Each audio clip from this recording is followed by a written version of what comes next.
on peut toujours respirer. Ça n'a rien à voir avec le film. J'aurais aimé avoir la légèreté de Lubitsch, mais enfin, j'ai peut-être son insolence, après tout, assez peu déguisée.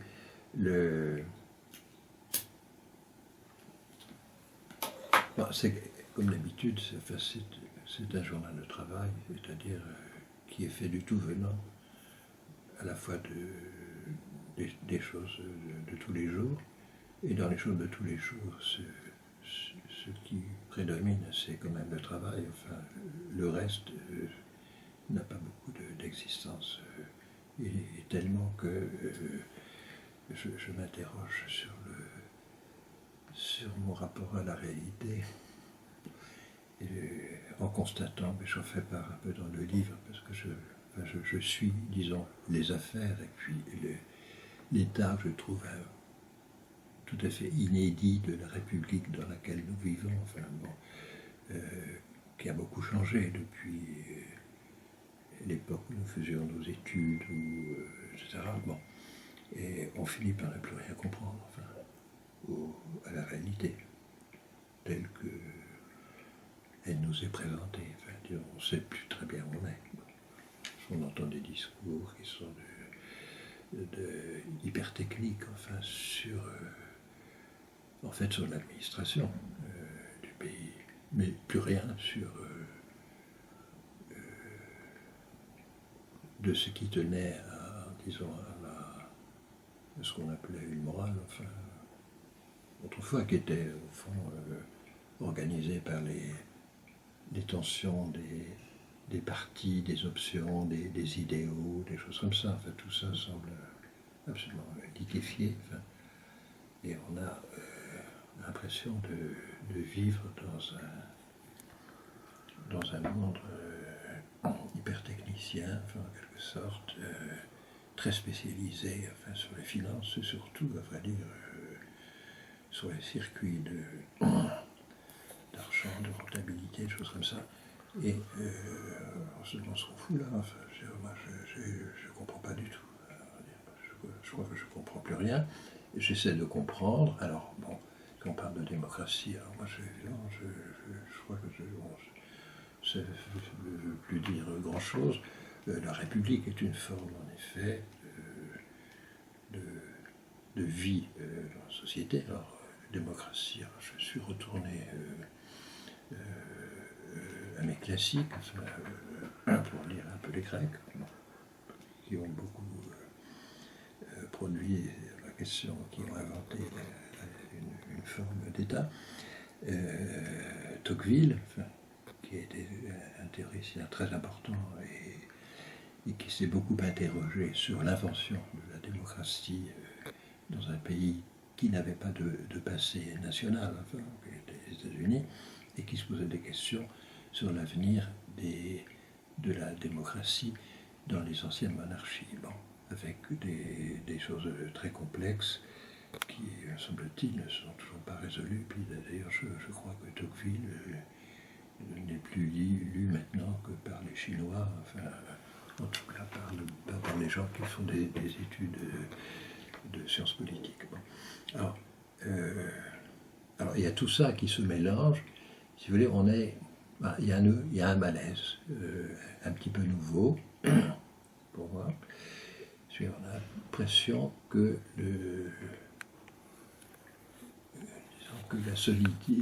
la solidité du réel est passée un peu à la trappe. Enfin, comme si le sol s'était un peu liquéfié. Le sol par rapport auquel on pouvait faire des fictions, on pouvait écrire des romans qui prenaient un peu ces distances par rapport à la réalité, ou qui se glissaient dedans, etc. Mais maintenant, j'ai l'impression qu'on sait, enfin moi je ne sais plus du tout où nous sommes. Enfin, je ne sais plus ce que c'est qu'un État dans lequel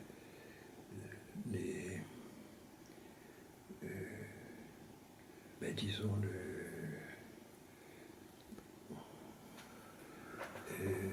il y a des corps vagues, en quelque sorte.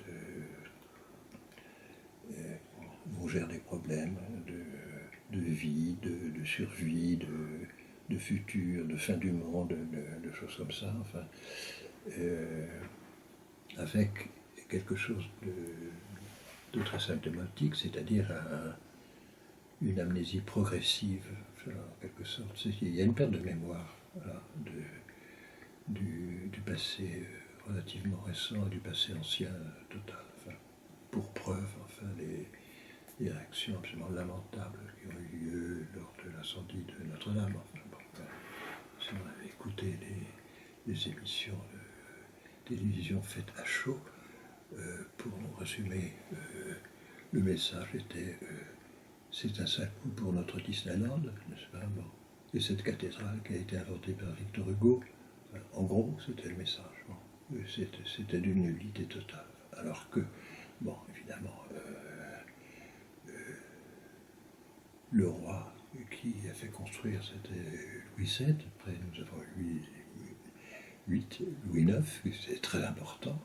Il y a des premiers états généraux, si je puis dire, rassemblés à Notre-Dame sous Philippe le Bel. Il y a une très longue histoire de la monarchie, enfin, c'est-à-dire de la France. La République est très récente, hein.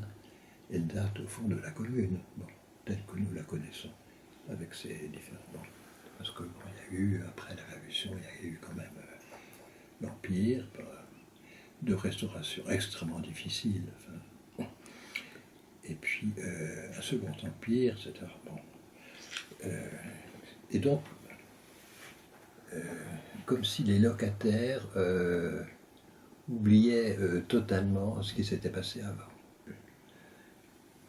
Par conséquent, il y a tout ça qui m'inquiète un peu. En même temps, je ne travaille pas là-dessus. Enfin, je travaille sur des périodes un peu de déséquilibre, enfin, qui m'intéressent parce que ce sont des moments de mise en place, au fond, de la structure de l'Europe au XVe siècle, à la suite de guerres, de crises, enfin, très, très importantes, après la guerre de 100 ans, etc., après des tas de choses comme ça, après des conflits dans l'Église latine, enfin, qui ont secoué énormément tout le monde et qui ont divisé l'Europe entre le Nord et le Sud, entre un Nord qui va être réformé un siècle après et le Sud qui va être catholique. Et puis,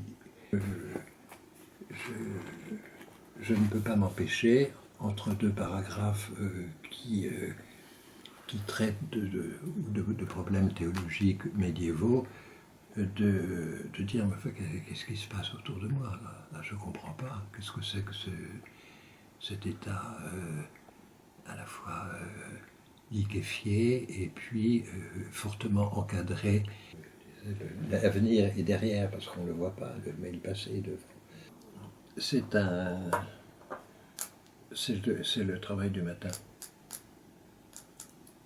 Je ne travaille que le matin, l'après-midi je ne travaille pas, sauf quand je dois taper un truc que qui est prêt, etc. C'est assez difficile à simplifier parce que c'est pas simple du tout. Il y a de tout dedans. Il y a au fond une préoccupation de travail qui est constante. Et puis le décollement du travail par rapport au fond à la réalité, si bien qu'elle fait retour de façon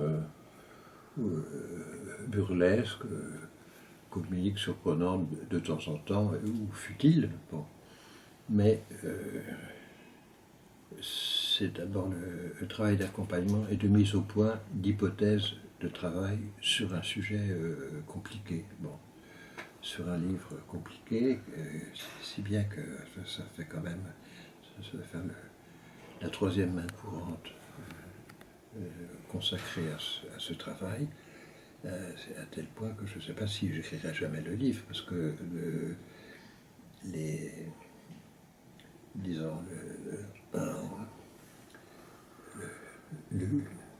l'usure des hypothèses et le remplacement les unes après les autres, etc.